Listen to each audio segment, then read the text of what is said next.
45 కోట్లతో ఎంతో భారీగా నిర్మించారు ఈ సినిమాని. అట్టహాసంగా ప్రేక్షకుల ముందుకైతే ఈ సినిమాని తీసుకొచ్చారు. కానీ ఎన్నో అంచనాల మధ్య విడుదలైన ఈ సినిమా బాక్స్ ఆఫీస్ వద్ద అయితే అటర్ ఫ్లాప్ అయింది. పెట్టిన పెట్టుబడికి ఏ మాత్రం సంబంధం లేకుండా అతి తక్కువ వసూళ్లు రాబట్టి నిర్మాతలకు నష్టాలనైతే మూటగట్టింది ఈ సినిమా. పెట్టిన పెట్టుబడిలో కేవలం 0.0001% మాత్రమే కలెక్షన్స్ రాబట్టి ప్రపంచంలోనే ఇంతకు మించిన ఫ్లాప్ మూవీ మరొకటి ఉండదేమో అన్నట్లుగా టాక్ తెచ్చుకుంది ఈ సినిమా.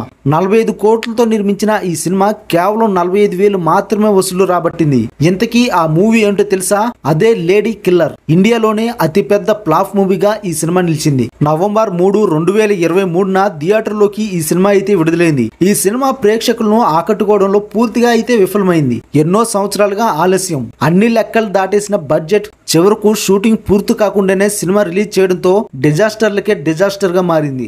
బాలీవుడ్ ఇండస్ట్రీలో ప్రముఖ నిర్మాత బోనీ కపూర్ తనయుడు అర్జున్ కపూర్ హీరోగా ఇప్పటికీ సరైన బ్రేక్ అందుకోలేకపోయాడు. అర్జున్ కపూర్ సినిమాల కంటే మలైకా అరోరాతో ఉన్న రిలేషన్షిప్ కారణంగానే ఎక్కువగా వార్తల్లో నిలిచాడు. ఇక ఈ హీరో కెరీర్ లో అయితే అత్యంత భారీ డిజాస్టర్ గా లేడీ కిల్లర్ మిగిలింది. ఈ సినిమాను 45 కోట్లతో నిర్మించారు. కానీ నవంబర్ 3, 2023 విడుదలైన ఈ సినిమా బాక్స్ ఆఫీస్ వద్ద అయితే కేవలం 45,000 మాత్రమే రాబట్టింది. అందుకే ఇండియాలోనే బిగ్గెస్ట్ ఫ్లాప్ మూవీగా నిలిచింది. ఇందులో అర్జున్ కపూర్ సరసన భూమి పడ్నేకర్ కథానాయికగా నటించింది. ఈ చిత్రానికి అజయ్ బాహుల్ దర్శకత్వం వహించారు. ఈ సినిమాను ఇప్పుడు యూట్యూబ్ లో ఉచితంగా విడుదల చేశారు. అన్ని అనుకున్నట్లు జరిగితే ఈ సినిమా ఓటీటీలోకి రావాల్సింది. ఈ మూవీకి సంబంధించిన డిజిటల్ స్ట్రీమింగ్ హక్కుల కోసం నెట్ఫ్లిక్స్ తో చర్చలు కూడా జరిగాయట.